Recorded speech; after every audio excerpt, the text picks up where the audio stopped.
All right, so good morning, everyone. I'm sorry for that breakage. I was trying to start live streaming, but it wasn't working. So, but already found the way out of it. So, welcome to today's community event. Our theme for today is the future is tech, harnessing its full potential. So we all know that we are all techies here, and we are trying to get the best out of what technology has to offer us.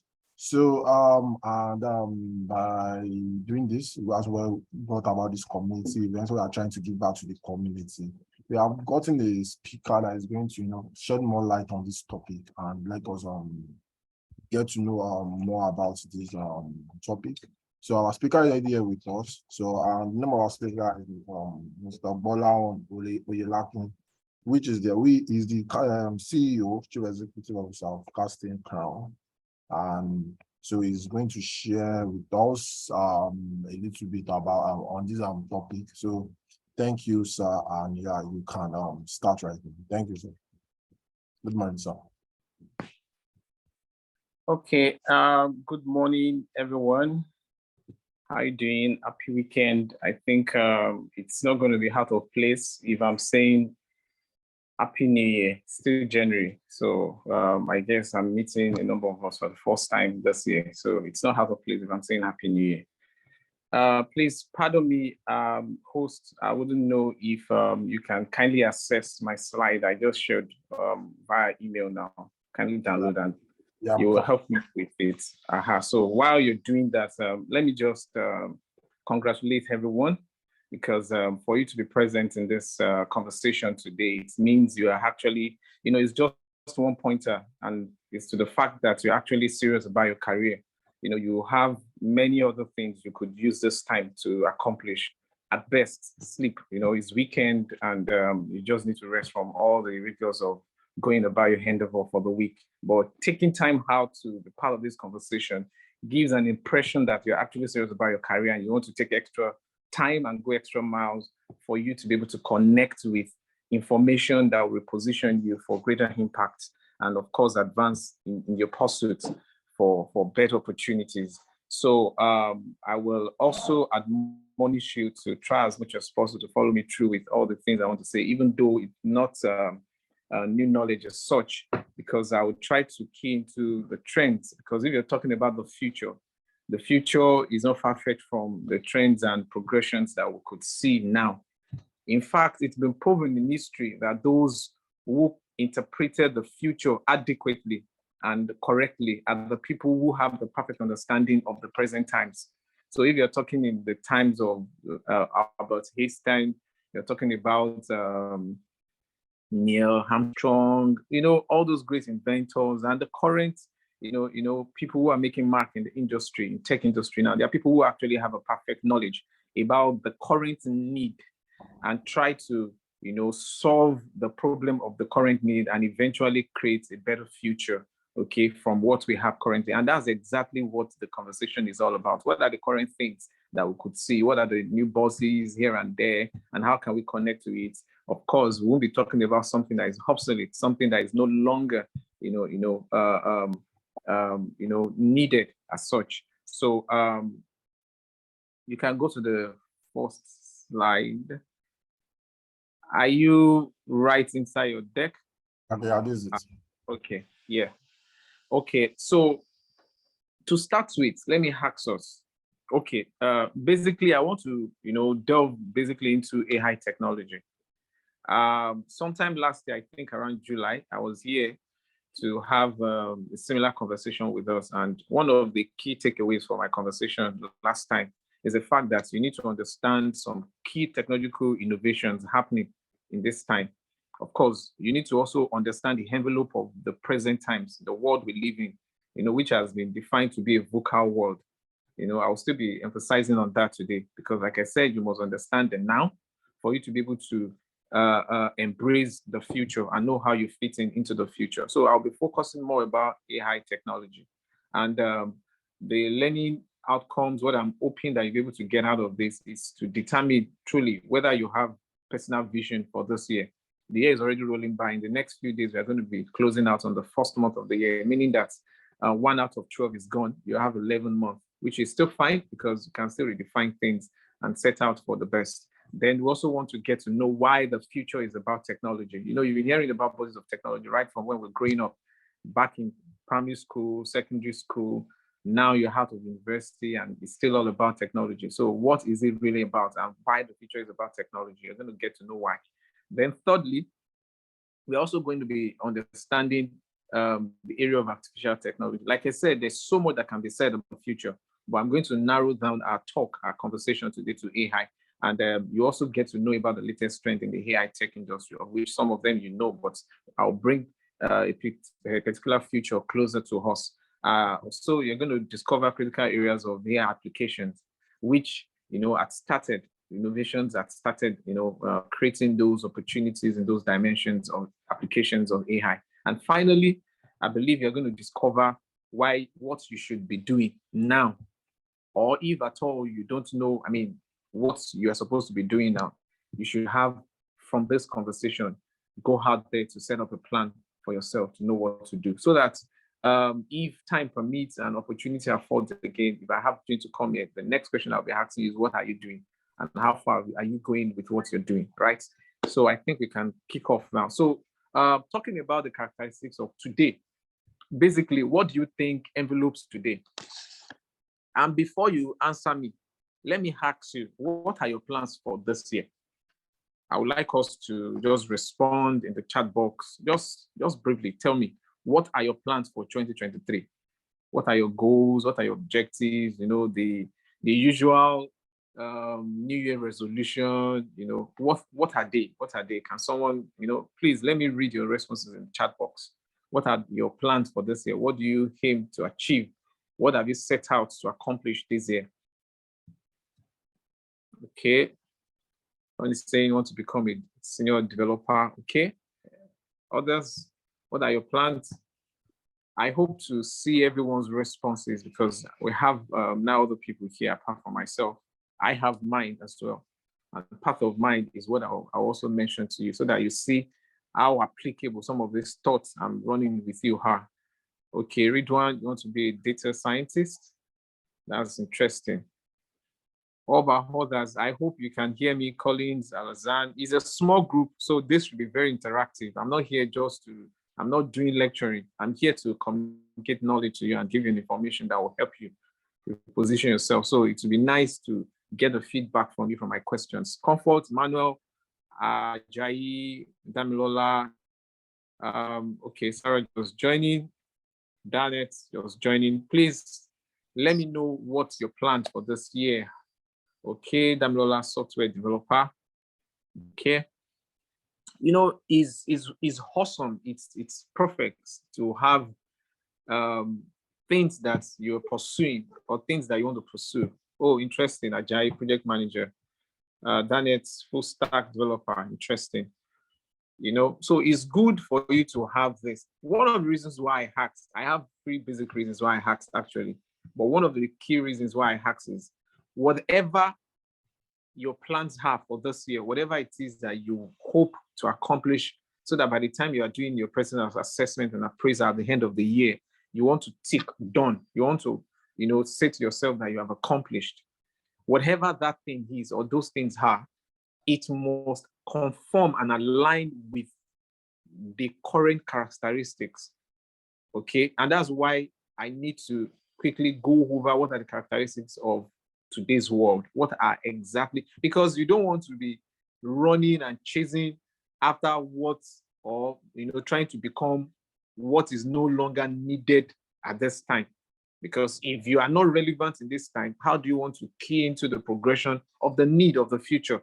So before we even start to talk about the future, I think we should start the conversation about what you are doing to key into what is happening now. Because a lot of people are just living, a lot of people are just doing things, without being relevant for the now. So now is very important and should be the doorway into the future. Okay. So what exactly is happening now? What's the characteristics of the world we live in now?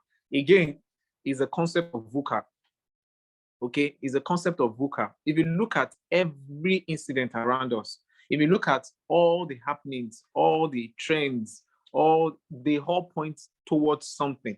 At the nexus, at the center, at the focal point of all the things that is about the world in this current time is what we call VUCA. And what does VUCA mean? It's all about volatility. It's all about uncertainty. It's all about the complexity, and it's all about ambiguity. This vocabulary may seem so ambiguous, but I'm sure that there are things that we relate with every day. You know, when you're talking about volatility, are you looking at the way things are changing progressively? You go on your browser, check Google this moment for a subject. By the time you close down your browser and refresh it, perhaps, or you shut down your system and in a few hours' time you go again, you see new trends of knowledge on the same subject, new news, new things happening. So there is continuous change. I mean, there are continuous changes happening. And these changes are forcing disruptions. They are forcing interruptions. They are forcing instability into the way we live and the way we do things. So now volatility is bringing about new ways of doing things and necessitating new ways to live. So how do you comport yourself and live within these confines and deliver value to people? And one of the challenges that you and I had to contend with every day. So whatever it is that you dream to become or you dream to do should align with contending with the volatility of this time, is to bring about the solution to deal with the nuances of volatility. Then you talk about certainty. I'm sure if I ask us that, do we all know what the future holds? Probably maybe yeah, you have good dreams, you have good vision, you have good objectives and goals you're driving this year. But do you know what will be happening in the next 2 months? Remember, there is a critical factor that will determine our life in the next few weeks. In fact, counting from today in the next 27 days, which is Nigeria election, that subject alone, that cause alone can bring untold disruption, untold change. God forbid, wrong or negative change or this negative disruption can bring serious political instability and inconsistency to our lives. Okay, so this heightens, the fear of unknown. In fact, there's something we call in risk management, there's something we call unknown. If you are dealing with known unknown or you are dealing with known, it's a better deal. But when you are dealing with unknown is the height of risk management. And you imagine how much else can the world be uncertain when you are thrown into unknown. People who are living in depraved society, people who are living in Ukraine currently will tell you exactly the picture or the posture of uncertainty. So how do you still deal with these nuances of uncertainty?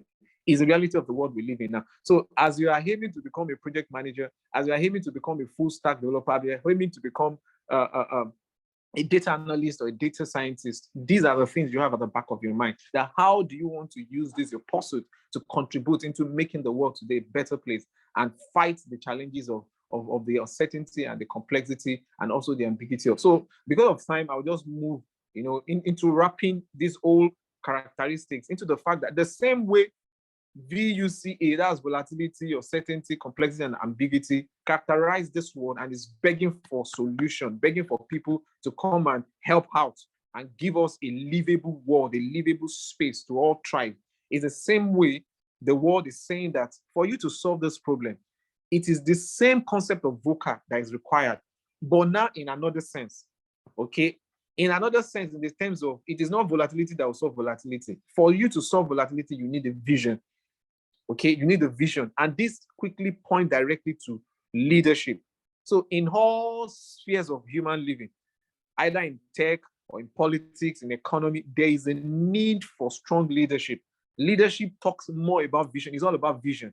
So how do you envision yourself as a data analyst when you move into any of the industries to practice? By the time you learn whatever tools or technique or competency that you want to learn to make you practice as a data analyst. So how do you want to define new leadership in that dimension is the challenge that the world presents to us today. So it's not just enough. I'm saying this emphatically. It's not just enough for you to just become a data analyst. The world demands more than that.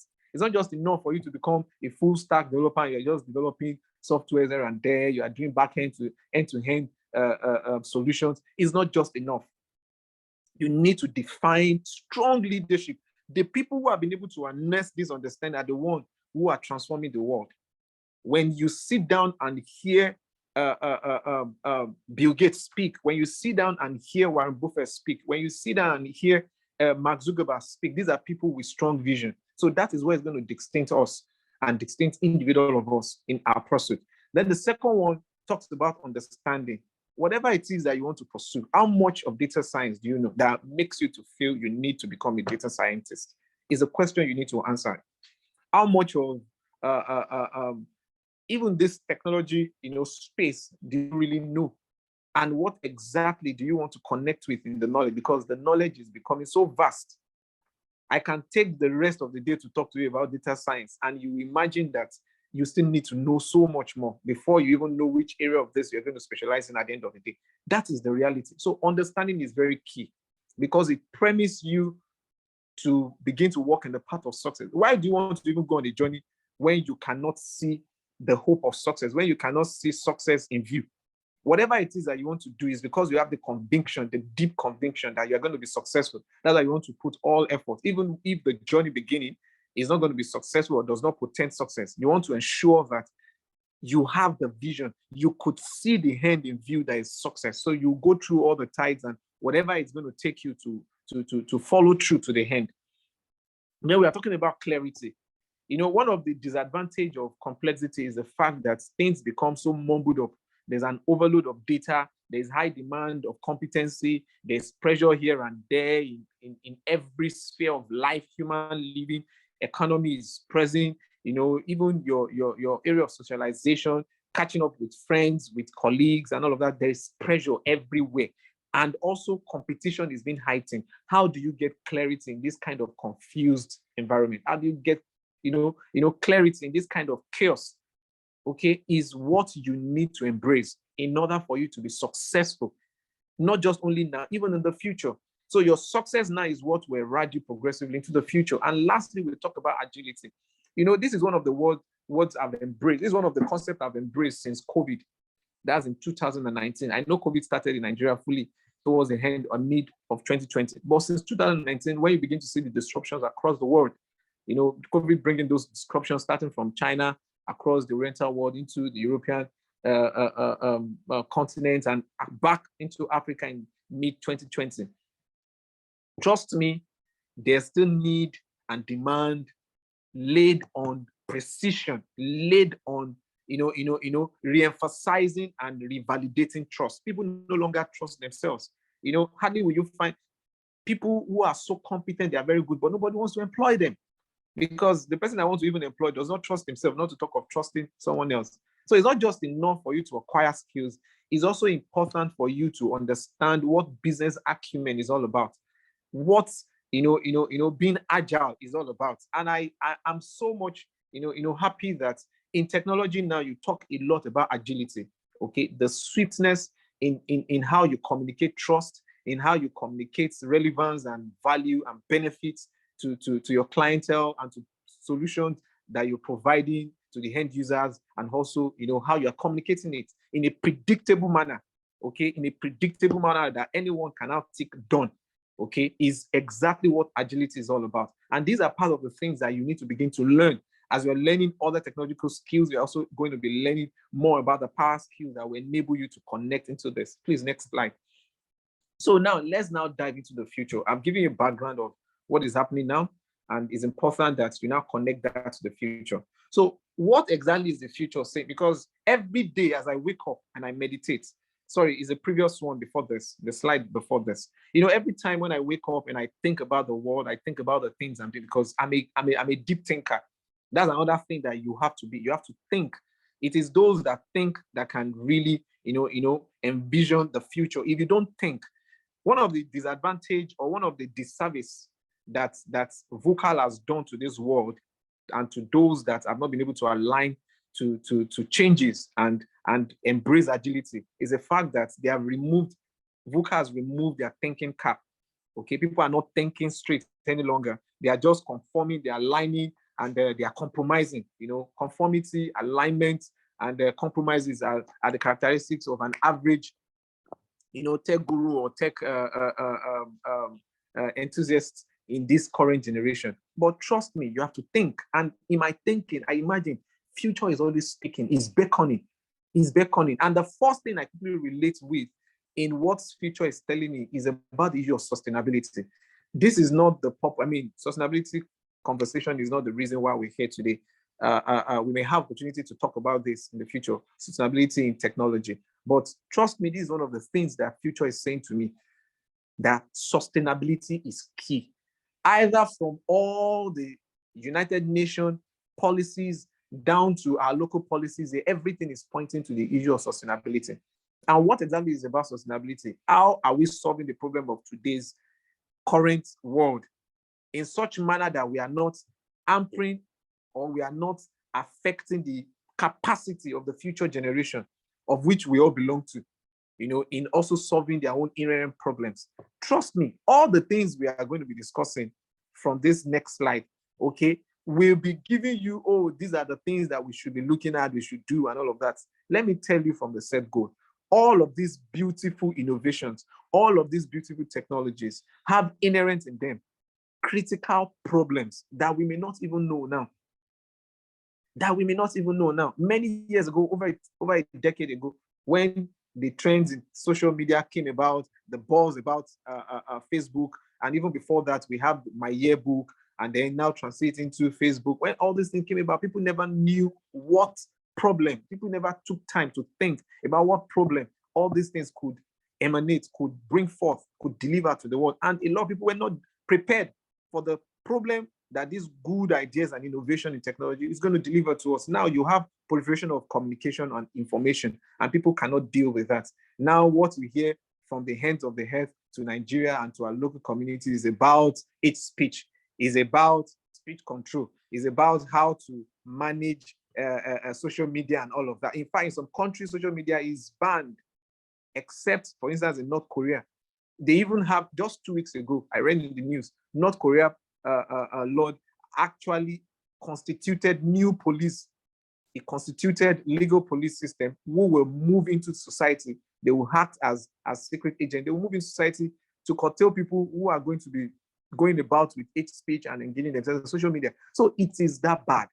And these are the realities of the world we live in. And the future is telling us that how do we sustain all of these things? Good things happening now, good things that will still happen. How do we ensure the sustainability of these things? So, and what the future typifies to us, upon which we'll be looking at the technologies, is number one, this technology and the technological innovations are not meant for us to be using. They are not just like you use them. No, they become part of our life. Okay, my name is Bola. Now in the future, technology will be me. I'm sure that you'll be wondering, how can this be? I'm sure all of us know about the concept of cloning, okay? The concept of biotechnology and all of this. When the initial narratives about this technological innovations came about, they didn't present it to us in this manner, that, it's going to be about personification, it's going to be about duplication of identities, blah, blah, blah, and all of that. But now, this is what the future is speaking to me, that I'm communicating to you, that by the year 2050 upwards, these are things that you should be expecting. When you get to an airport and you're about to log in, you must have a technology that validates your identity so that your clone will not be the one that will take your place and board in your reality. Okay, connecting that to what we have now, driving as a trend in technology now, talking about immersion. You have an aggressive input in immersive technology, infused into every sphere of human living. Now you want to do something just like what we're doing now on Zoom. Now, I'm sure that if I shut down my video, some of us will feel disconnected. Why? Because you're not immersed in my conversation. You're just hearing. You can't see.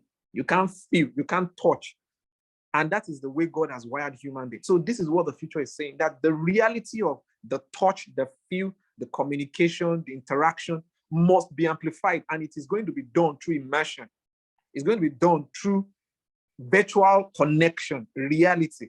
Okay, so how do we ensure this is consolidated? It is knowing well that the future is not about just using technology. The future is about us living technology. So your home will automatically be smart because everything will be automated. In fact, we will not have to be driving. Remember the trend even in automobile. It used to be manual cars. I remember the first vehicle I drove, I intentionally bought a manual car because I've had this traditional understanding, this conventional understanding that manual cars are better and smoother and enjoyable in driving than auto vehicles. A big lie. In fact, the first day I bought my auto vehicle, I had to tell myself and my Lord that, oh my God, how much I've punished myself over the years. I would never have gone close to auto. Now we are even using auto vehicles, still controlling. Very soon it's going to be bought vehicles. Bought vehicles in such a way that we have auto drivers. Okay, some countries are already implementing this. We have auto drivers. So all you just need to do with your navigator or with your nanobot, just sit down anywhere you are, speak into the commands, either you use voice prompt or whatever.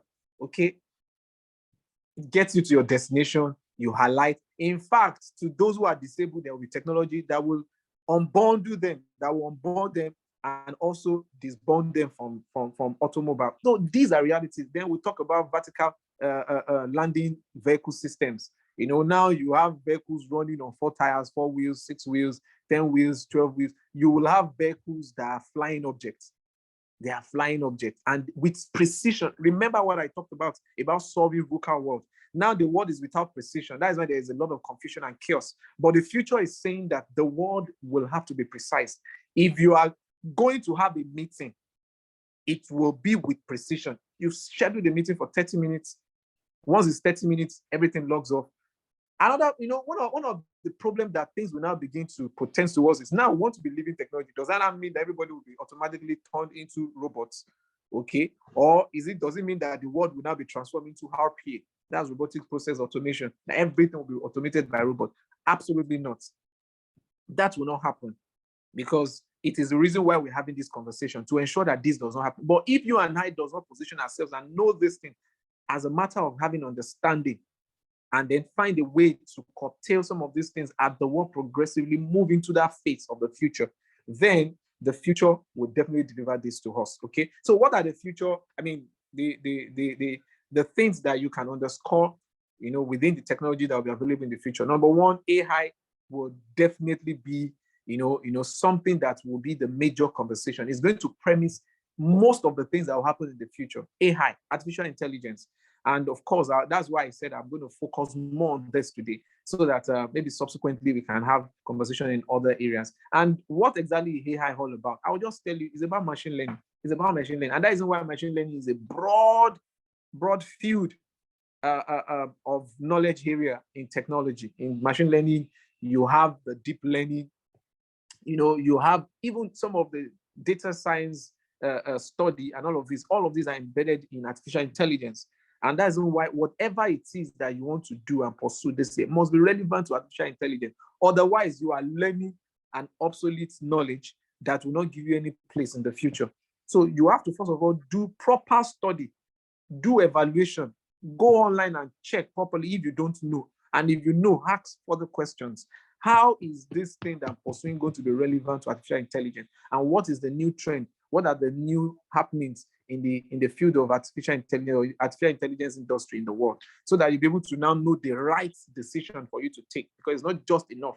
Like, it's obvious to everybody now that you don't just go to school to study any longer, because you have to be sure of the curriculum that is going to be taught. You have to be sure of the content of the knowledge that will be inculcated, so that you don't end up spending 4 years and wasting the whole years learning what is not applicable, what is not needed to solve the problem of the world.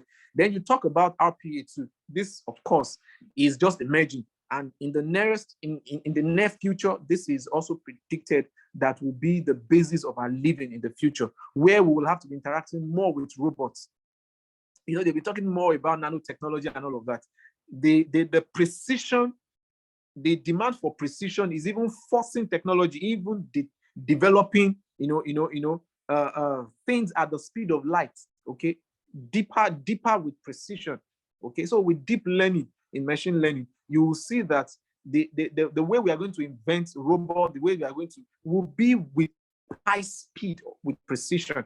So RPA will be helping us to, have ourselves, relate with how much of precision we're going to be getting in the future. Then we also talk about blockchain technology. This we all could see the application everywhere in fintech, in head tech, where I operate, because I operate majorly in head tech. You see all of these at play. People are already, we're already deploying blockchain technology, and there will be an advancement in this technology because there's a need for security to allay the fear and ensure consolidate on the trust that people need to deliver value and benefit to people. For instance, I don't take my money naturally. If I have full of money from investment and all of that, I don't just go straight to bank and say, let me go and deposit money in bank. I don't do that any longer. I don't do that. So people don't open bank accounts simply because they want to deposit money and keep. No, because there are so many other things you can do as a matter of investment. So people don't longer. So very soon, bank will be obsolete, except they reinvent the process of banking. And that's exactly what the banks are doing in developed economies. They are now switching over to blockchain technology, looking for ways to adopt fintech and other fintech solutions for them to remain in business and sustain their business processes. These are things I'm talking about, agility and business acumen. But let me just move on. Then now we'll talk about also the application of Internet of Things. These are the things in the future.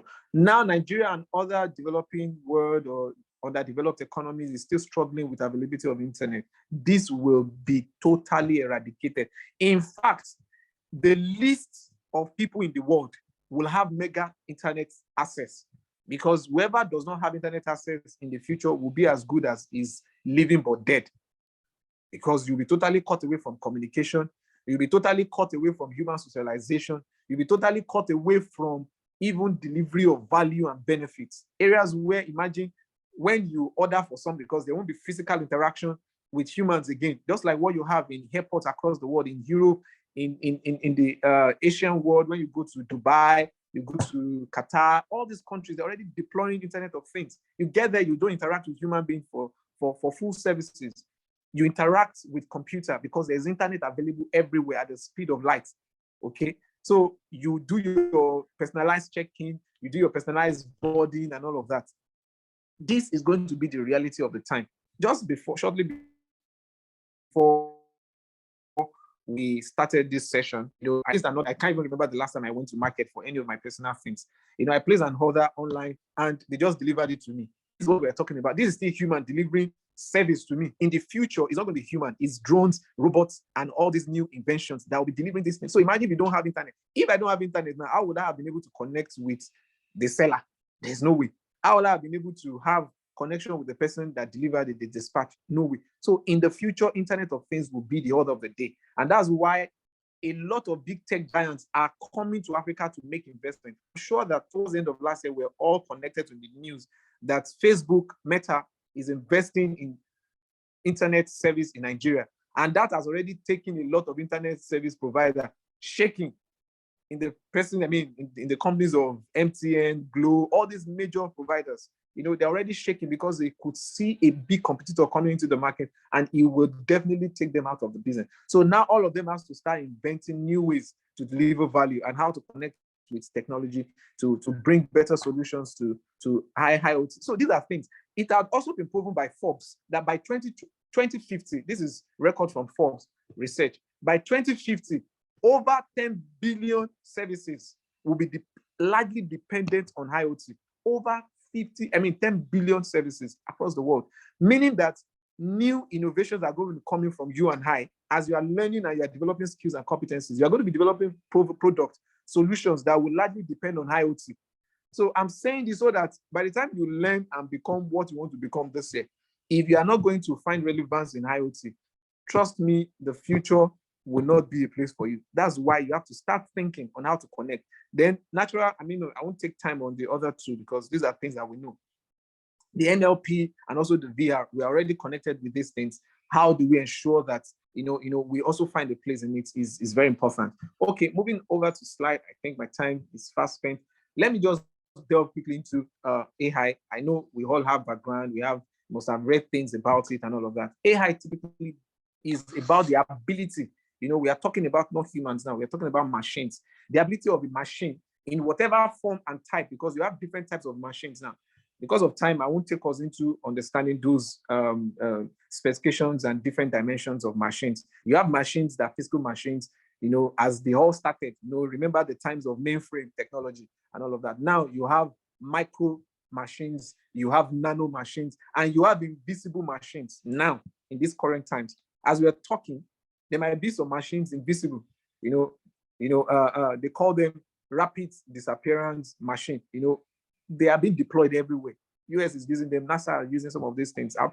They are using them, to amplify some of their solutions and get quick wins and quick benefits over others who are not using this. So all of this encapsulates the utilization of AI. So it's about the ability of a machine, any type of this machine, to perform cognitive functions. Please, I'm emphasizing it, cognitive functions. Why will AI perform cognitive function? It goes back to what the future says to me, which I've explained to you about sustainability and about the fact that we are not just going to be using in the name of we are using technology as we are doing now, but we are going to be living technology. So now AI will be thinking on our behalf. So there's an exchange of mind processing. You have control over your mind, you can process your mind, you can do the natural cognitive functions of your own because you have a functional brain. There are some people that their brain has been disrupted, their brains have been corrupted. Okay, so how do you ensure that these people are still living? AI machine will help to do that and solve that problem. And in some places, it will be just a matter of collocation. There's something we call collocation in technology. Collocation is you have the human part and you also have the machine part. So how does both function? AI, the concept of AI technology is what ensures this. So in terms of how we perceive things, how we reason, the process of learning, how we interact and socialize. So it cuts across all dimensions of life. What we call ESG, the economy, the social, and the governance of human beings. It cuts across all of this with an aim to solve a problem. You see, this is how much relevance the technology will be. Had it been that the technology is not going to be focused on solving problems, maybe we'll have like, oh, this thing is not needed. But it will be focused on solving problems in a faster way and in a better manner.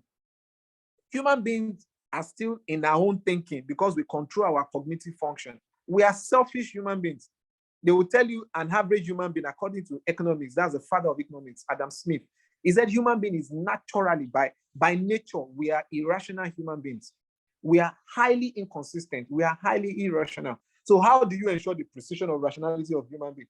How do you ensure the consistency of the logicality, the logic of human being is through AI technology. So there will be more about social functions that AI will be deployed, machine will be deployed in amplifying the productivity of human beings. So this is what artificial intelligence is all about. And you can find example in several areas of human endeavor in our current times. So let me just tell you why AI was developed.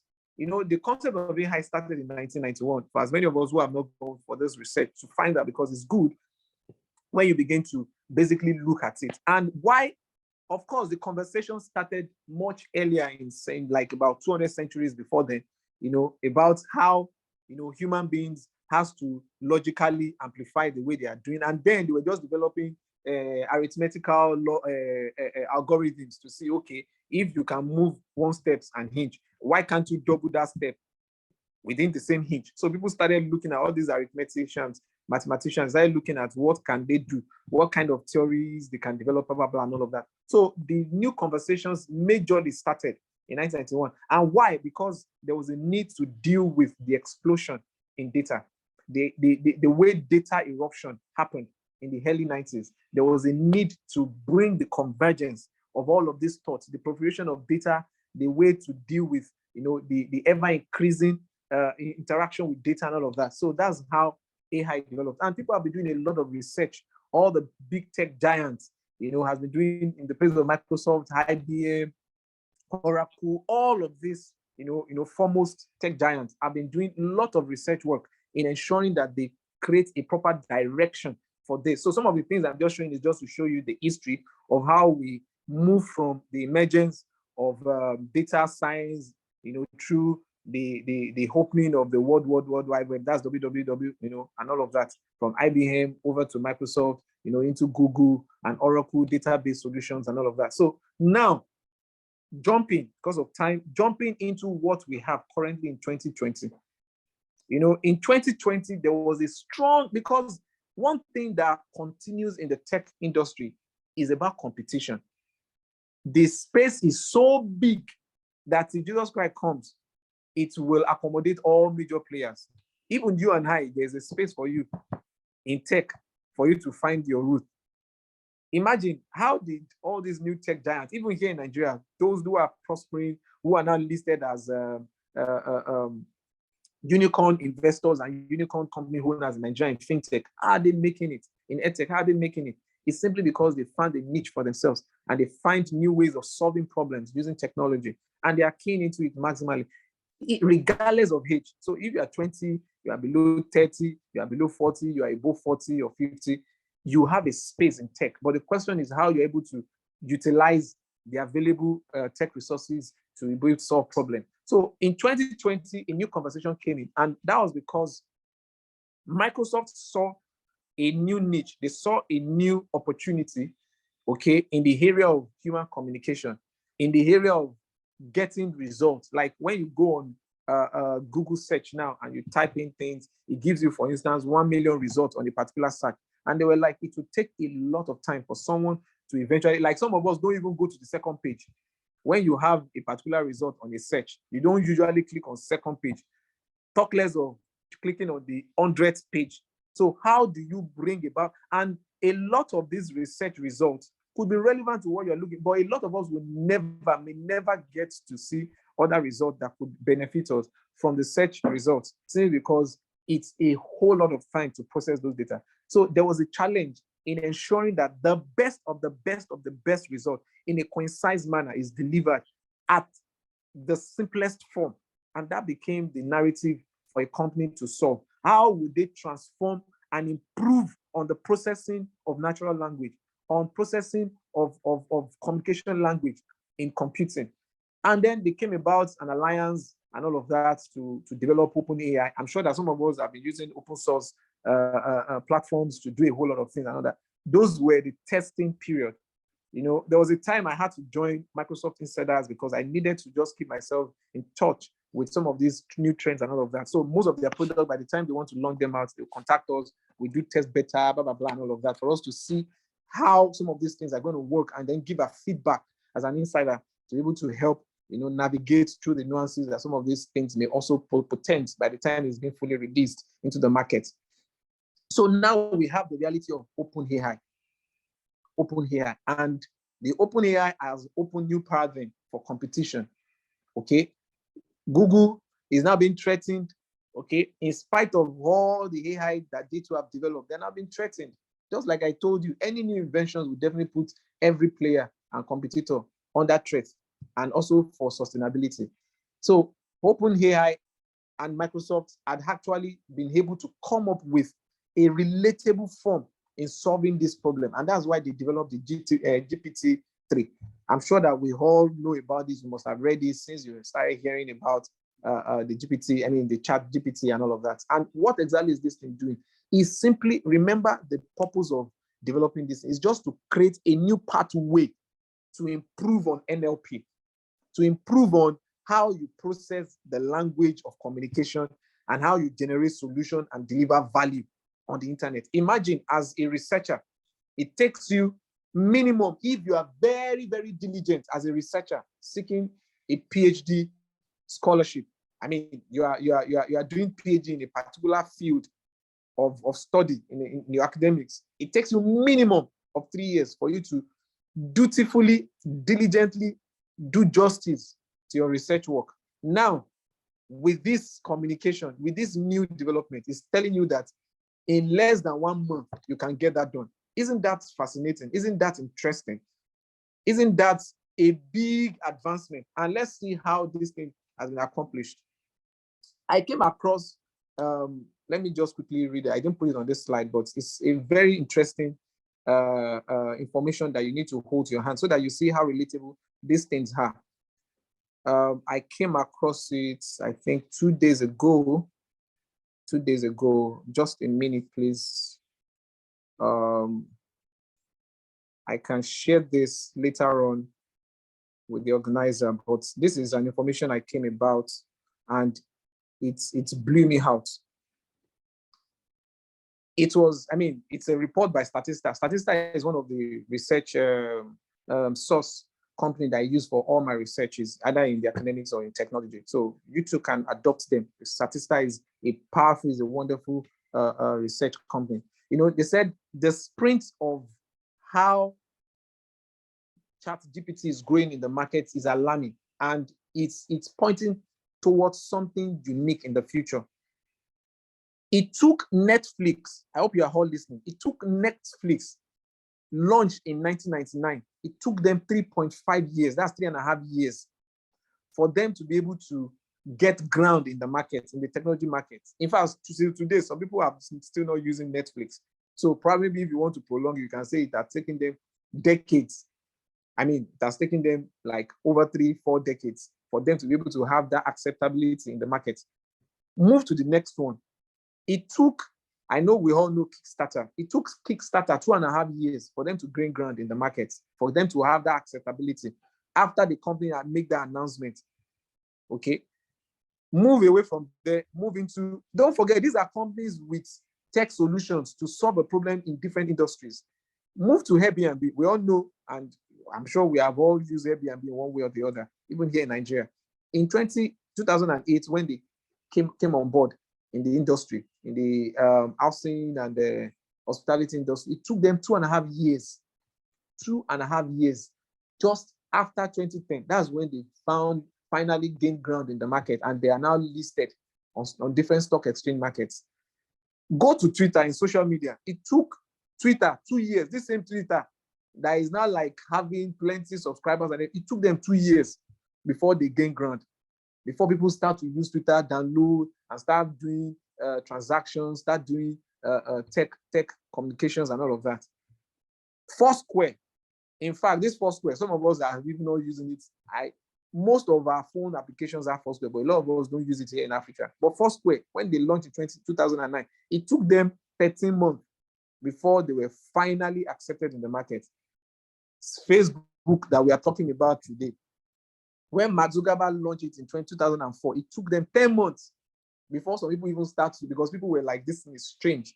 It wasn't initially accepted because they also have other competitors. My yearbook was there, my space, was there to compete with them, but it took them 10 months before they finally got the lead. Dropbox, it took them 7 months. Spotify, it took them 5 months. Not until about 2 or 3 years ago, Spotify was not even, enlisted. I mean, Nigeria was not enlisted on Spotify. Just a few years ago, Nigeria was added to Spotify. Instagram, it took them 2.5 months. Guess what? ChatGPT that was launched a few months ago, it took them 5 days. What did I say? Can someone echo that? Hello, can you all hear me? Can someone echo that? It took ChatGPT 5 days. 5 days. As in 5 days. If you want to confirm what I'm saying, just go on Google now and type and check. How long did it take them to consolidate in the market? And how many people within 5 days are subscribed to ChatGPT? Because before you can use it, you must register. For all of us who have gone to that platform, to the OpenAI, you will discover that you must register. So go and check how many people have registered the first 5 days. You'll be amazed. This is the power of artificial intelligence. This is the power of AI. And this is what the future is telling us that we should all be prepared to contend with. So if you are there, you are learning machine language, you are going into deep learning, you are trying to become a data scientist and all of that, and you don't know this reality, trust me, whatever solution you are going to provide, we will not be able to compete with this reality. 5 days from the closest one to it, which took 2.5 months, 5 days, that's just 1 week working day. So I imagine someone just woke up, having done all the research over these years, just woke up, launch the web on Monday, and by Friday, the whole world has gone up, blown out. That is the power of artificial intelligence. And that is exactly what I'm trying to describe to us. So I don't know in what better manner to describe it and how this thing even happened, other than to tell you that there's going to be this kind of descriptive explosion in technology through AI. And when you look at the different analysis that has been given to machine learning, you discover that machine learning is what is, amplifying the success of AI. So trust me, if you ask me, is there anything you must add to your learning, to your skill, to your competence this year? It should be about machine learning. And you should go deeper in knowing more about deep learning. So whatever you want to learn about data science, about full stack and all of that, if you don't add machine learning, If the curriculum does not include machine learning, please, you are not yet there. Because whatever data you want to process, if they are not going to teach you relevant machine learning, they are not going to teach you deep learning on how to ensure that you have proper way of anticipating the future through this technology, then in the next few months you'll be displaced. The other colleagues who are learning in Harvard University, where they are carrying out daily research on this progression, you see that they will form major models that will throw you out of the market, and you will find no place to do. That's why all the people moving to developed countries who are jackpotting now, they will tell you they can't do anything. They have to go and start learning all over again, because all that they've learned are nowhere to be found.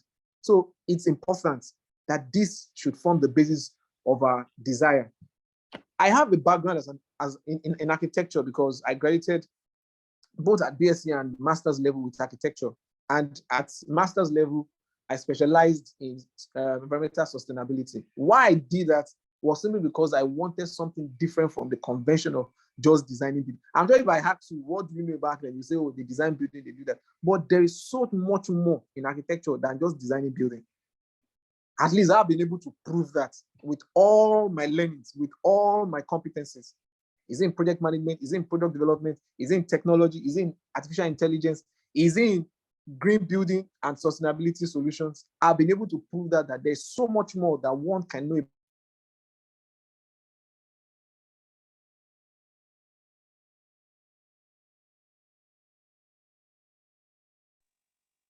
Sorry, I was disconnected by my internet for just a few minutes. So there's so much more that you can learn, which you also need to know. That don't just, give into mediocrity in whatever you are pursuing to learn. Ensure that you get the full grasp of the real experience that you need to have in that thing that you are pursuing to learn.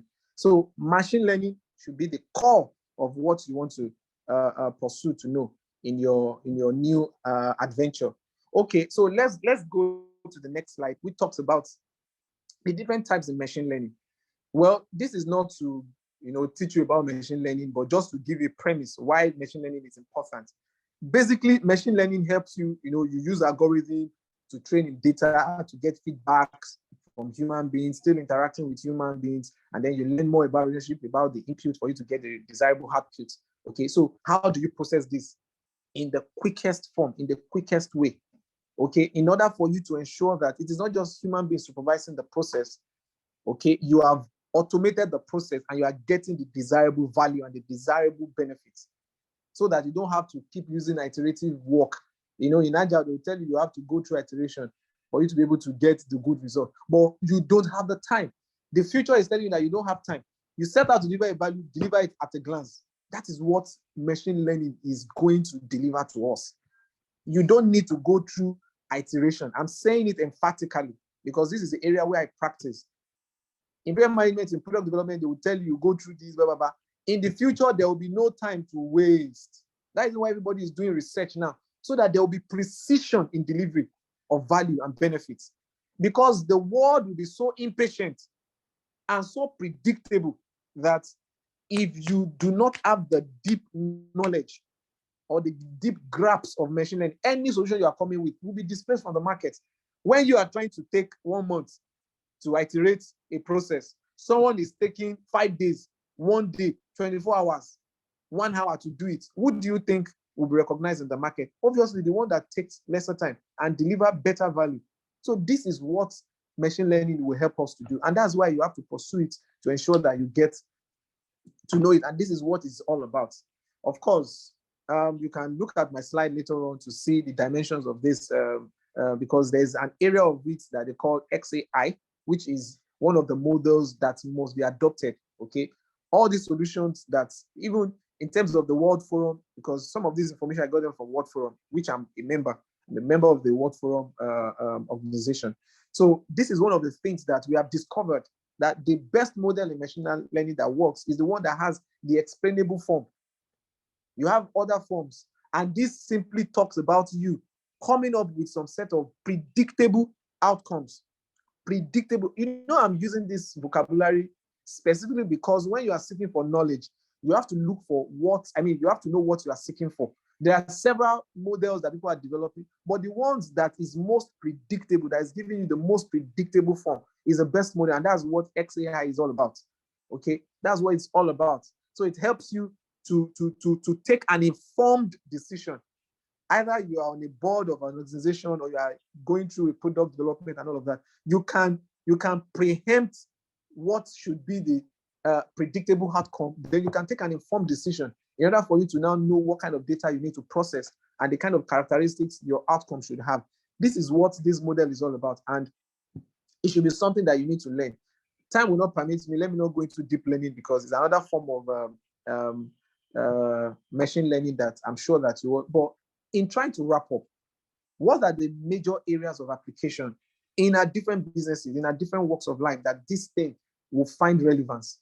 Okay, either in technology, in the diagnosis of health diseases, in medical science, like, you know, we have edtech, you have fintech, now you have medtech.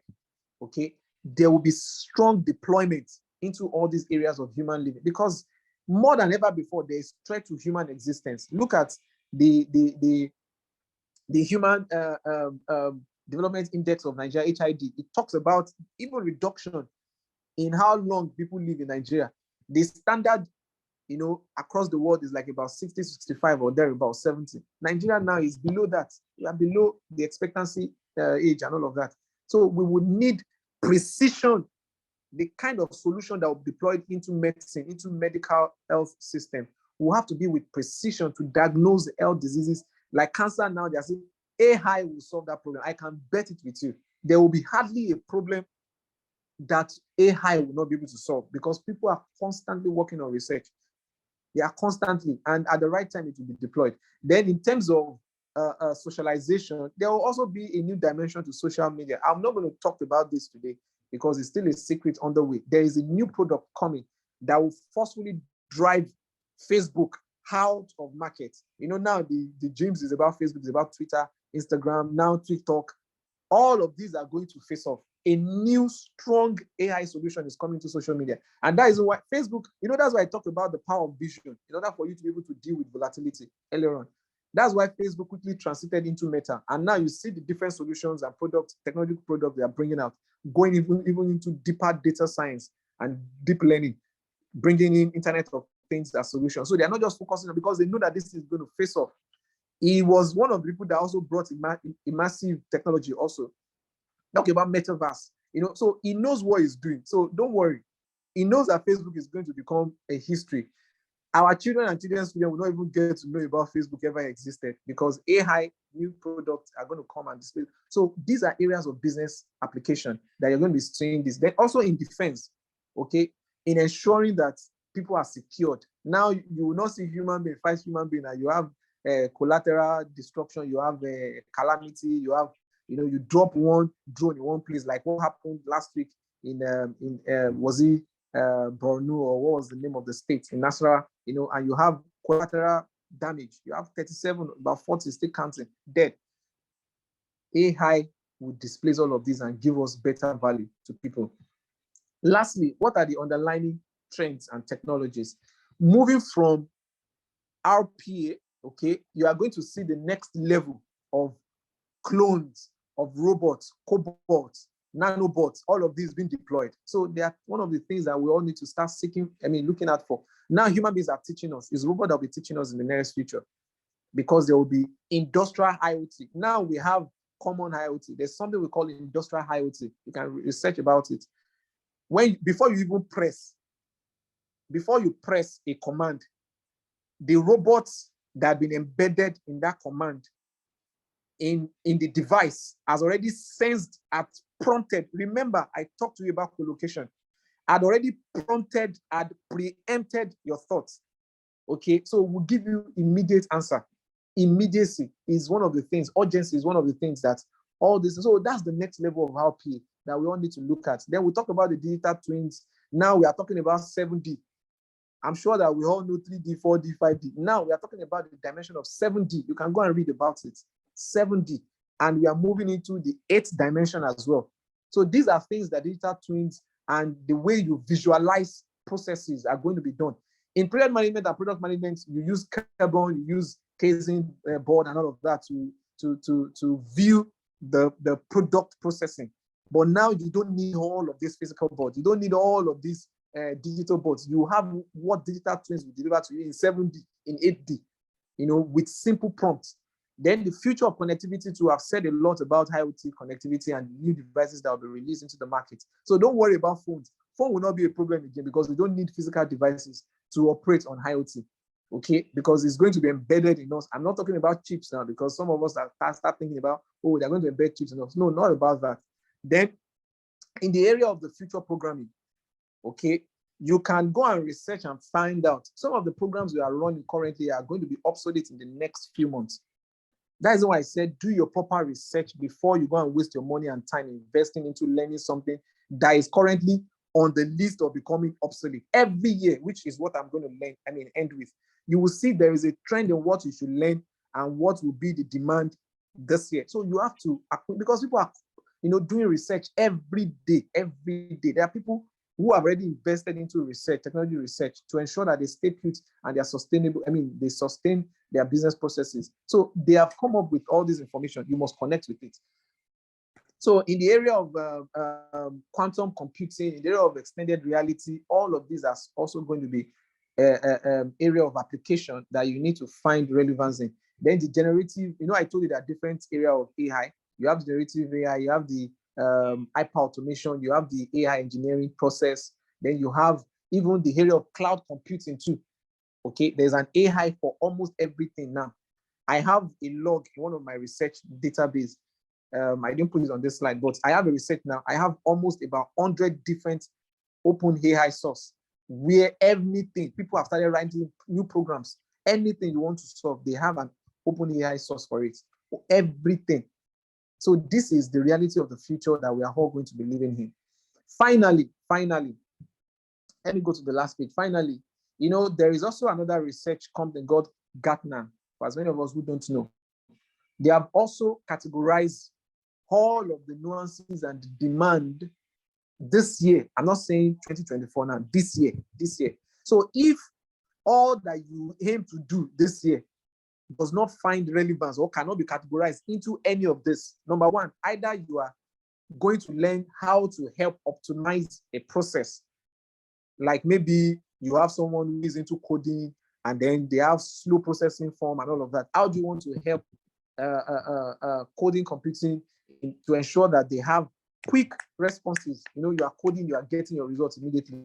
You don't have to go through iterative process of testing for you to get results. So how do you optimize that process? If what you are learning does not conform into that, which is about AI tracing, if you don't have that in place, then don't even bother yourself because you're just going to be wasting time. You're going to be wasting resources.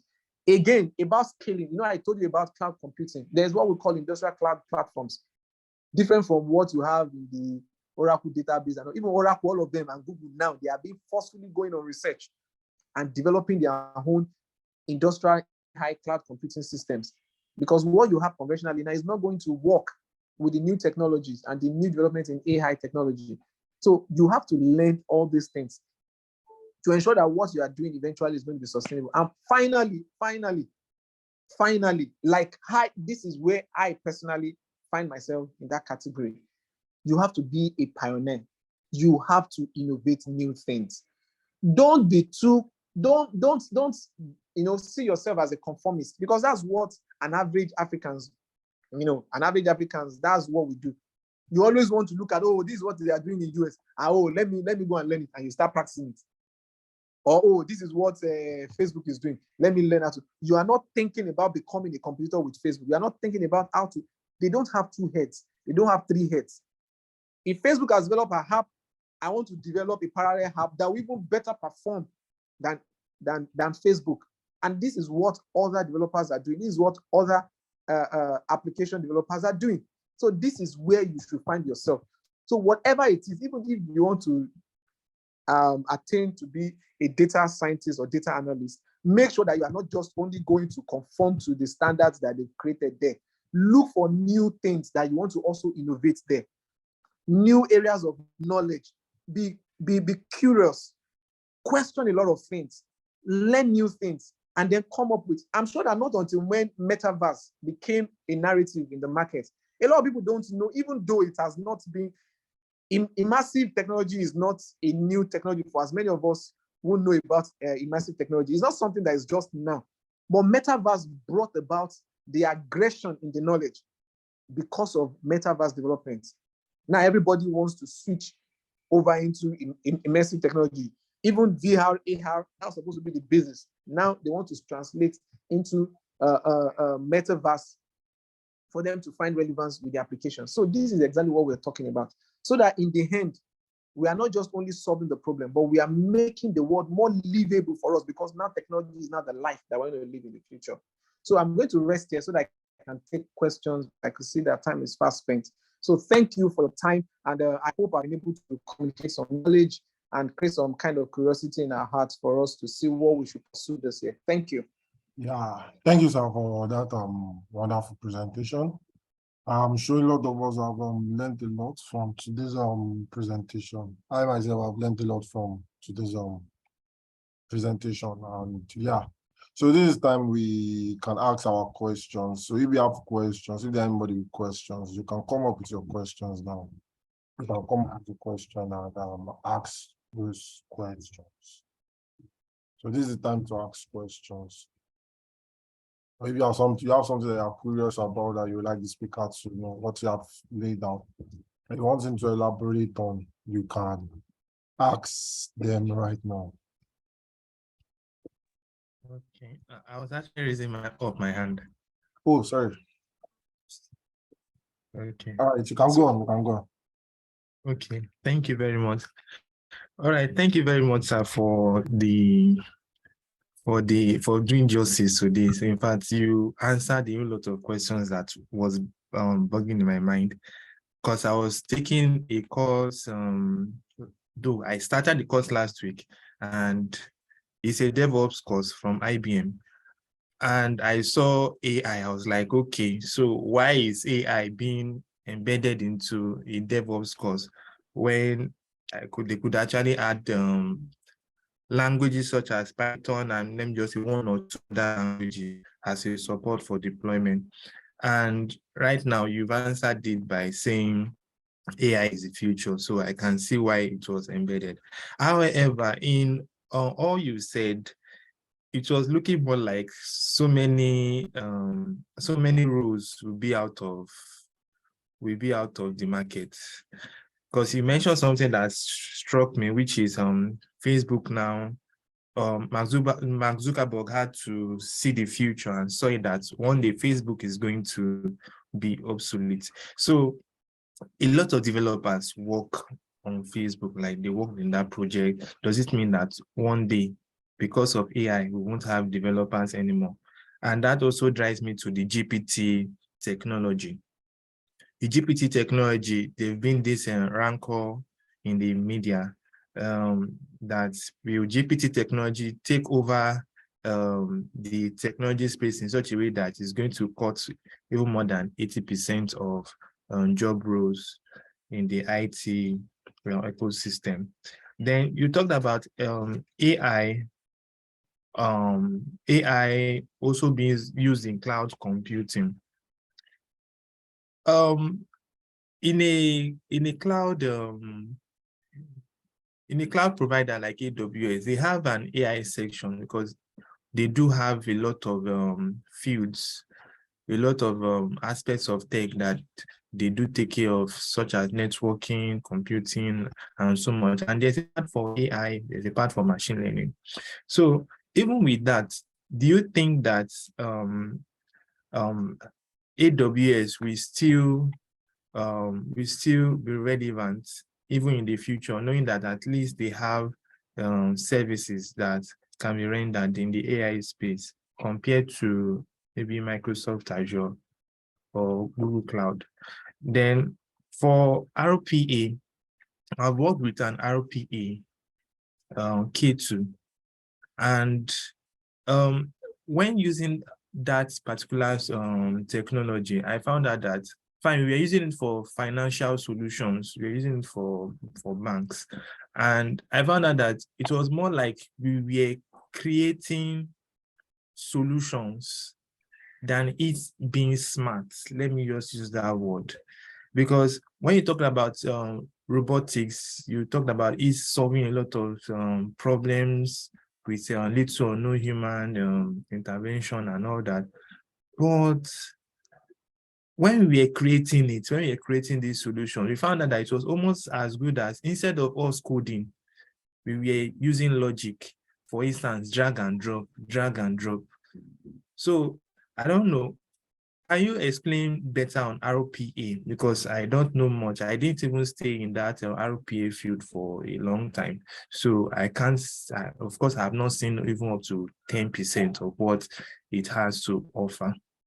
Then lastly, in the area of security, do you see AI taking over security? Because even if fine, a lot of roles are being dropped on the wayside because of this emerging technology and new ones that will still come from what you've said. There will be a lot of competition. Do you think security will still be relevant? Do you see if the OAI technology will actually replace it, like it will solve the problem and then nobody will even bother about security anymore? So thank you very much, sir. Okay, you've asked a lot of questions, so please, in case I miss any of the thoughts, just try to, when I'm done, you can just remind me of any more. The ones I've been able to pick, I think I will just speak generally so that I will address all. Number one, let me just clarify this straight up, and also to everyone listening to me. There is nothing that I've said, there is nothing that you are thinking. Some of these questions came out of your thoughts and experiences. There is nothing you are thinking that has not been thought of by someone and currently being dealt with, or you already have the deployment as I'm talking to you. So the only gap or the only difference is just the fact that you have not come to know it because you have not researched it. And that's where the area of understanding comes in dealing with uncertainty. There are a whole lot that even I myself, I don't know. And that is why every day I keep studying. In fact, as I'm talking to you, I just enrolled into a school for my fourth, or is it fifth? If I even lost count, for my fourth or the fifth master program. And someone will ask me, "Oh, well, it's because you like knowledge." Absolutely no. I don't just like knowledge. I prefer understanding. How will I communicate value to people when I don't understand? It's not just, you will say a professor in school. Imagine for someone to have attained to the point of being a professor or even a lecturer too, or senior lecturer. That means the person knew, he has knowledge. He must have read.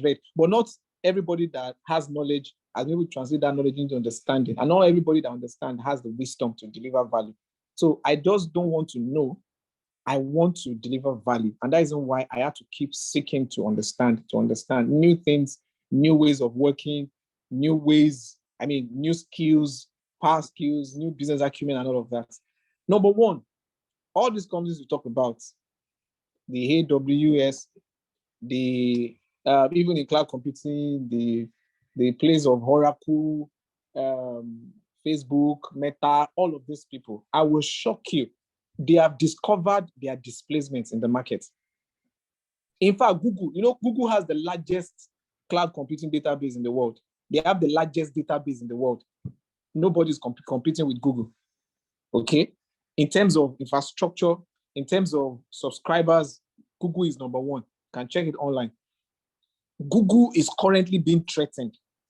A lot of other companies have been downsizing, they've been strictly affected by this new technology. But Google, because of their pride in the market, they are kind of like struggling. There is a lot of redundancy happening currently in Google. I have friends working in Silicon Valley in Google, and these are things that we converse every now and then. There are some people who are currently redundant. So if Google has the capacity to still retain them, so be it.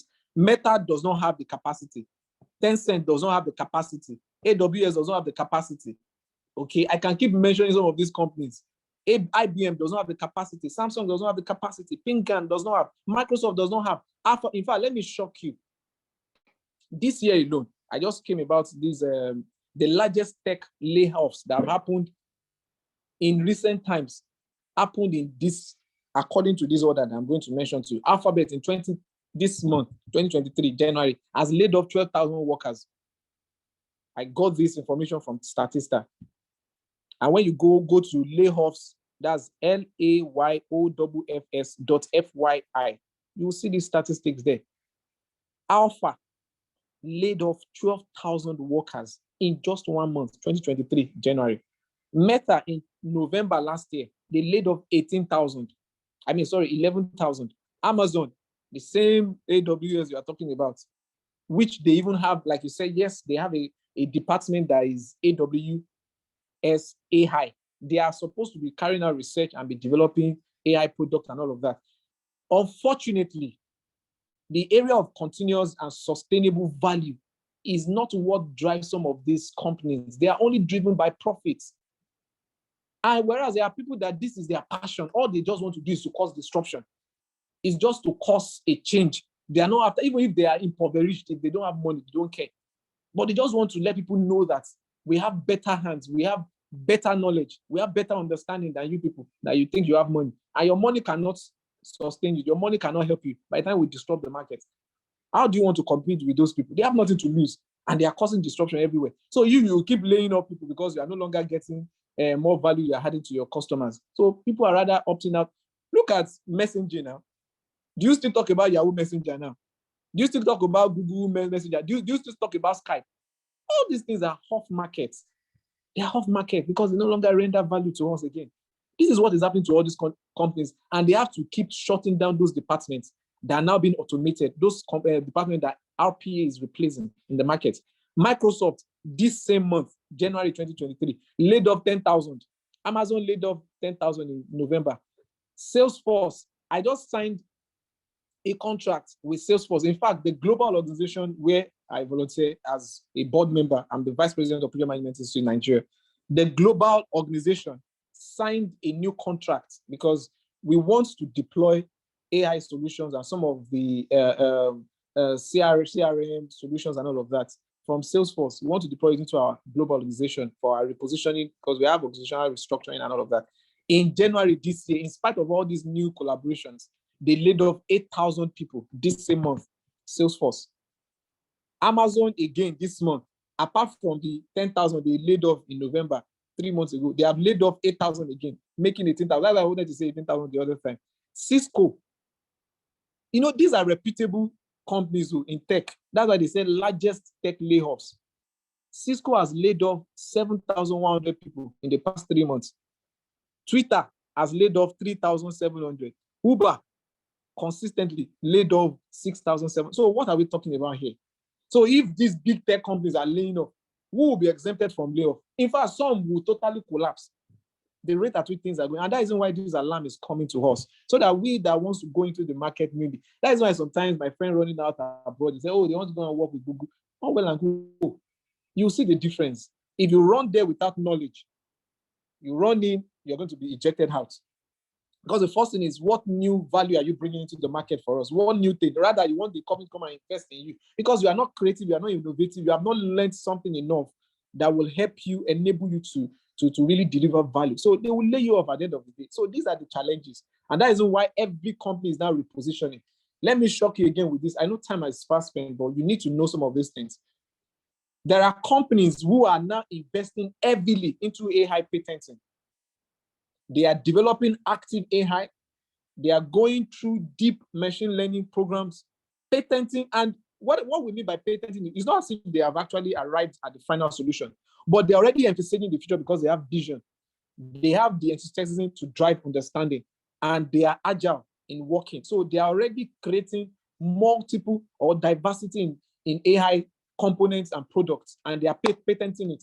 So eventually, these are the people that will become rich tech companies, because by the time everybody is now arriving at that shop, they will just be selling those patents to them because they have already honed the space in the future. Number one of it is Tencent. I'm sure that you know the Chinese company, Tencent. They are massively, you can go online and research all these things. They are massively investing into several other companies. Proscruise being one of the major investors or shareholders in Tencent. Go and check the prospect of Proscruise. You see all the areas where they have their major investment is in AI. Is in AI. As I'm talking to you now, these present times, Tencent has the largest number of AI patents in the whole world, which is over 10,000 patents. Between 2017 and 2023, this January, they've patented over 10,000 patents. You have another one they call Baidu. Baidu. In fact, I've been doing research on this because it's also another Chinese company. They patented almost 10,000. So put the Tencent and Baidu. If Baidu, both of them goes to merge tomorrow, you see that they will even chase the likes of Microsoft, they like all these things out of market in the next few years or next few decades. They will chase them out of market if both of these two companies merge, because they are both Chinese companies and they can easily align, if not for anything, for political reasons. They can align because there's also the politics side of technology, which we must also understand. NASA is playing that politics, and that is why a lot of things about NASA is not being, if you research about it, you can't get full information. IBM, which is based in the United States, have patented over 8,000 products, AI and machine products. You have Samsung, they have product, they patented almost 7,000. Pingan, they patented almost 7,000. You have Microsoft too, and Alphabet, both of these companies, they patented over 10. So you have all these patents going on. Why are they patenting? And yet none of these patents products are out there in the market yet. They are patented because all of them have visions for the future, and they're already seeing the dimension in which AI is pushing people to go. So if you now want to learn to either compete with them, because you also want to set up a parallel market, a parallel company to compete with the likes of Microsoft, the likes of, like you have some of Nigerian tech companies too, who are also product-driven companies. If you want to compete, then you must be doing something different than what they are doing, or better than what they are doing, which is the AI that we are talking about. Finally, about all the companies, especially about the RPA that you're talking about, I've explained it in simple terms. It's just about optimization of processes. And instead of human being, because we have seen over and over again, human beings have failed over. And all the failures we see in this world is not machine failure, it's human failure. Either in leadership, or in processing, or in socializing. Everything is about human failure. Is it machine that developed LGBTQ? Is it machine that developed religion? Is it machine that bred Boko Haram, that is causing insecurity, that is making everybody to run out of Nigeria? Is it machine that is the president of the nation, that is making us not to have good economy? So these are the questions. So the challenge to deal with the future, there is no trust again in human frailties. So there has to be a way to optimize human being to ensure that there is precision. Otherwise, the world cannot survive. I've not even delved into how AI and technology apply to climate actions in sustainability. I've not delved into how we are going to solve with technology the problem of continuous carbon emissions and all of that, because these are things that will bring threat. Every other thing can die. Technology will not die. It is human being that are breathing oxygen, not computer. But unfortunately, human being is the one that will develop this computer. So there must be a way to amplify the minds of human beings, either in resonance with the policy of God or in contradiction to what God is saying. And that's where you and I comes in. Otherwise, if we that knows the right thing and the right injunction of the divine don't do the right thing, those that don't know or that wants to totally go against, like the Tower of Babel, that wants to go against the mind of God, will do it, and everybody will be forced into that mode. So that is the challenge. So I don't know if I've answered all your questions across board. It remains one, sir, in the aspect of security. Yes, security, because it's also an area that I love so much. I do a little bit of solution deployment to some banks, and also some store warehousing for banks recently. And one thing I realized, of course, in Nigeria, we are still practicing the crude form of security technology, where you still have to carry gold in bullion van, move around with security personnel, and you see them wheeling people in traffic and all of that. All these things will stop. I can bet you too. I'm not a prophet, I'm not anything, but with the trend of technology, I can bet you with you. There is a particular solution I'm doing now. It's taking me over a month, simply because I'm still trying to understand the way it works. But I'm in the process of deploying to a client, and it will work because it must work. Okay, I've tasked people to do more research on it and all of that. It's gradual. It's gradual because our economy is still developed, or maybe you say it's even underdeveloped.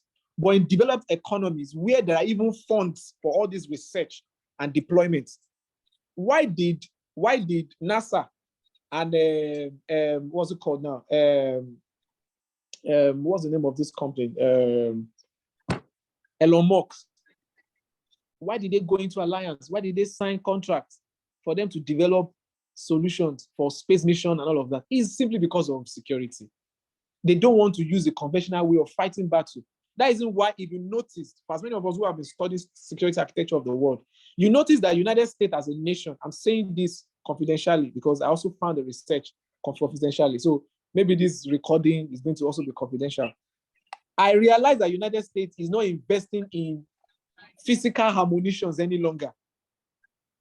Let me tell you why I got to know this. This is a combat information I got. The world's top 25 fleet combat tanks belongs to guess which country? I want someone to guess. Which country has the world's largest number of fleets in terms of US. guess? US. Absolutely not. Not even close to the first two. Germany. Guess which country? No, Germany is not even in the first five. Russia. Absolutely. Absolutely. Russia has over 12,500 tanks, combat tanks. Please go and check what they call the Russian combat tanks. Russia is investing into physical process of fighting and securing their territory. US and all their allies, US, Israel. If you notice recently, you don't hear Israel shout. You don't hear them talk, bah, boo, boo. But they carry out their missions, drop drones here, shoot here, destroy here. And Pakistan have realized that is why Pakistan is now trying to find a way to romance them. Last week, I read it on CNN. They are trying to sign a peace pact now. Because Pakistan can never win. They can't win Israel. So all the allies of United States, they've understood this position. So a nation like South Korea, Germany, and even the entire EU, UK, they are no longer investing into physical weapons again to secure their borders. They are investing into artificial intelligence. They are investing into technology, developing drones, developing unmanned air equipment, which Russia is not largely investing in. Russia is still doing their German machines, their heavy tanks and all of that. That's why they have that tank. The next country that is close to Russia in terms of the number of combat fleets is North Korea. Imagine from over 12,500 to just barely 6,600. That's the difference between the first and the second. That's times two. And Russia depends so much on that. That is why US will keep laughing at them. Just one simple deployment can destroy the whole of this ammunition, these old tanks. Just one. And it will go through, not just even in the air, it will be invisible deployment. You won't see, you just see it drop from the sky invisibly and just destroy the whole of this ammunition, packed somewhere. This is what we are talking about, the future of security. So Nigeria and other African countries has to start, in fact, you and I has to start writing programs, developing solutions that will align to this. All the problems we have, including PHCNO and all of that, we ought to start looking for alternative ways of utilizing RPA to solve it, because it's about software technology. RPA is a software technology, it's an automation technology. So how do you ease the nuances of our problems, solving our problems? You find a way to digitalize it and automate the tasks in getting things done. Okay, in performing the tasks at a high volume, in a way that even if you have to repeat in an iterative manner the process, you don't have to go to the rigor. For instance, building a data center. Why do I have to build a data center that is all over a whole island in Lagos State and all of that, when you can simply use, a micro equipment, a micro device? So these are some of the challenges that is put before us. So I can bet it with you. In banking industry, it's been proven. Remember the way they used to build bank. I did bank architecture in my master's level, and that's why I went into sustainability. The way they used to design and build bank then, in the olden days, is you have these 45 forts, 45 structures. You see the flying buttresses, concreted everywhere. You see manned security posts. But the new generation banks came in, the likes of Skybank, Zenith Bank, GTB Bank, they demoralized that. If you go to any of these banks, you won't see even fencing around. How did they achieve that? It's through technology. You have monitoring system everywhere. If you cough, if a pin drops, they will notice, alarm will go on. There will be triggers, there will be risk, mitigation process already integrated into the system that will curtail intruders and all of that. I was reading and watching last week. Sorry, I'm ending this conversation now. Last week about the security you can go on YouTube and see this thing there. or about White House, you'll be shocked the kind of technology they have deployed to secure White House. If they can do it for White House, is there anywhere in the world they can't do it? If a fly in the deep night, in the deepest dark points around White House, there are technology that will detect it and shut it down. That is how powerful United States is. So, brethren and friends, colleagues, and tech enthusiasts, I'm telling you that the future has begun now. We should all find our niche and our place on how to also contribute to the kind of future that we want the world to have. Otherwise, it's the other way around, because people who are leading are the ones that will keep dictating the pace of things for us. Thank you.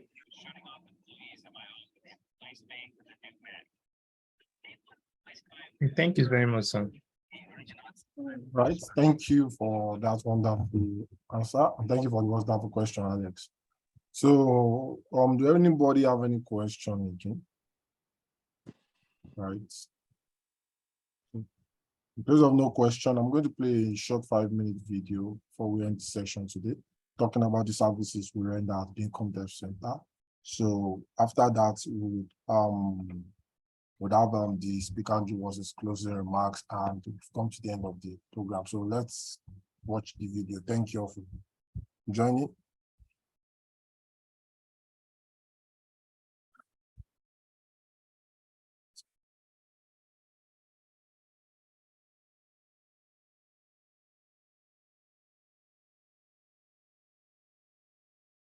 Good night.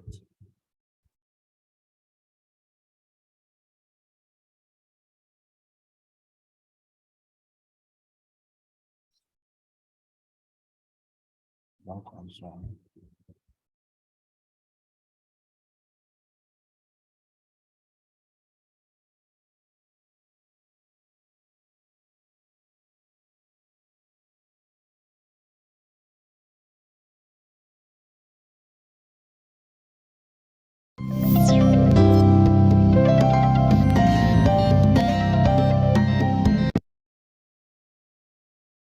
Hello, my name is Olayinka Isimoya. I am the Professional Services Lead at Bincom Dev Center.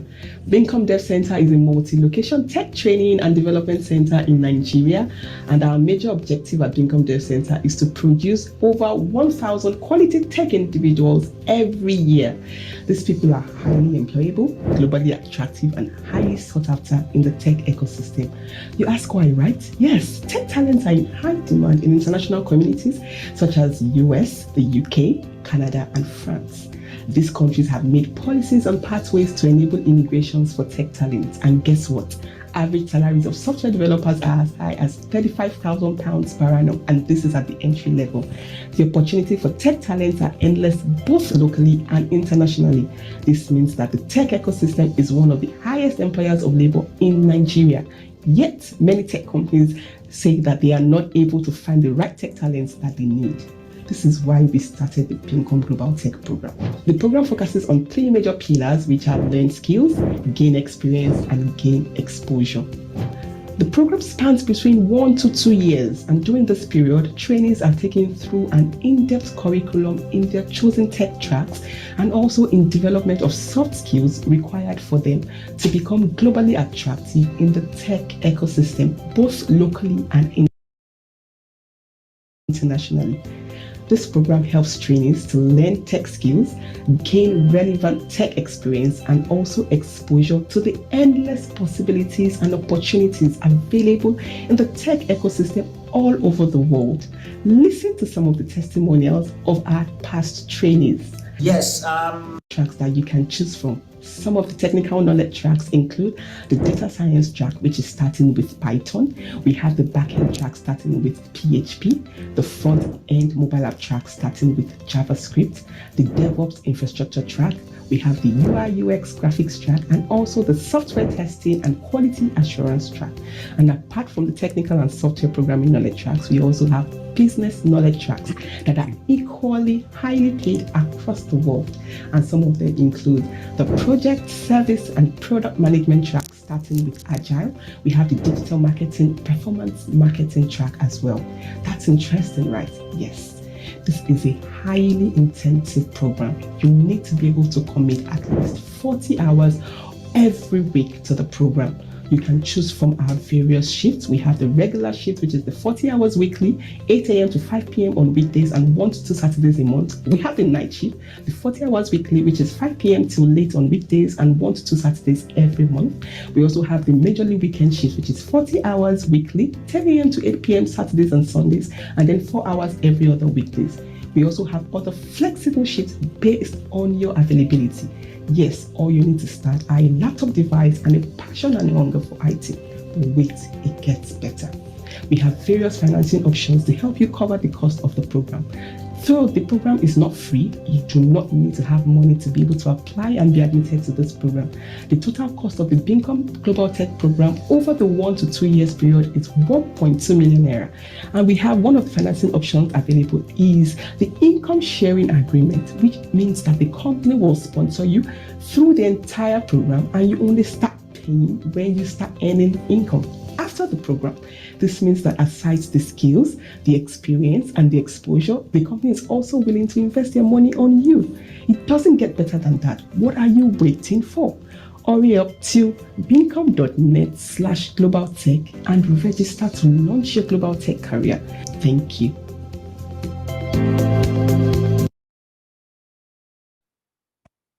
Right. Thank you all for staying with us.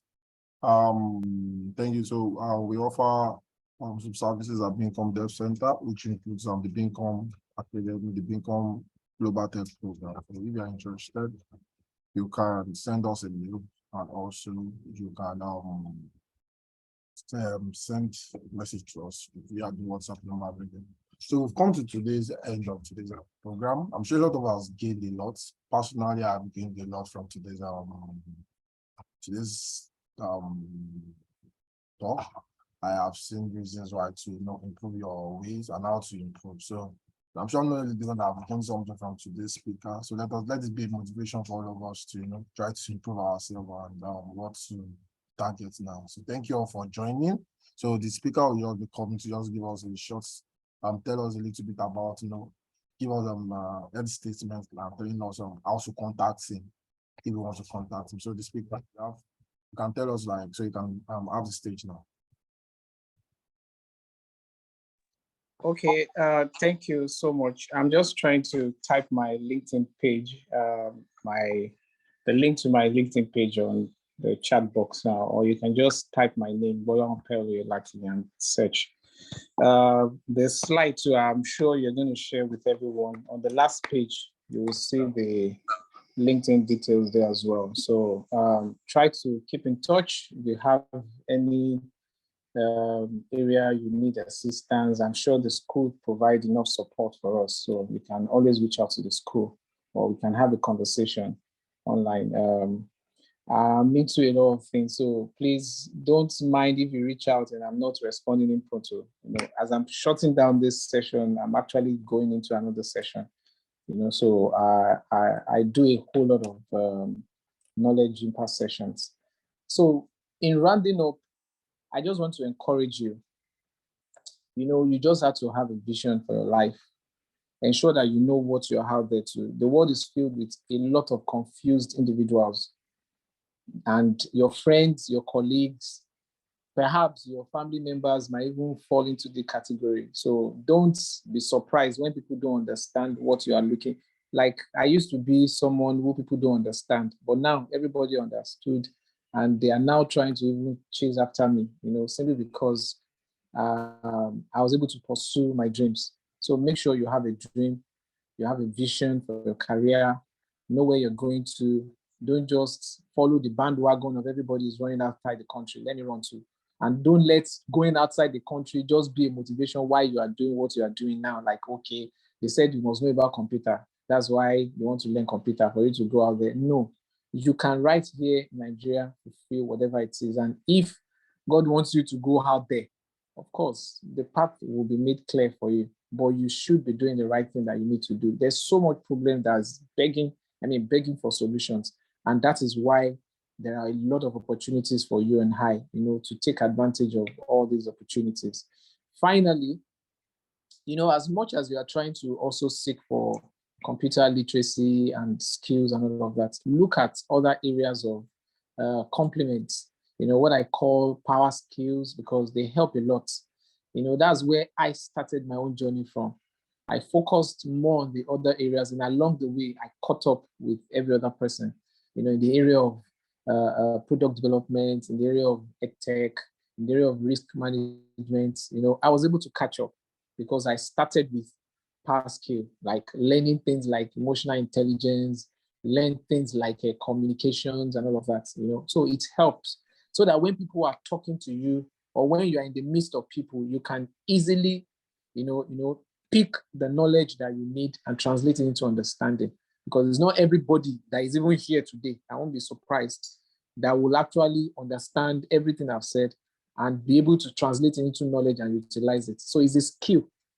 It's a skill that you need to add on to your IT technology. And these are things that will help you, to sustain your pursuits and be successful in life. And I wish you all the best. I'll always look out for everyone out there on LinkedIn. I want to read about your success, about your achievements, about your exploits. And I hope that soon we will see and meet in person. Thank you. Thank you. So thank you, sir, for that. And thank you, everyone, for joining. We'll meet again next month, last Saturday, as always. And during the weeks, we have meetups every Friday, every week. So in case you want to join and have people, so invite your friends, and thank you all for joining. We'll meet again next week. Thank you all. Thank you.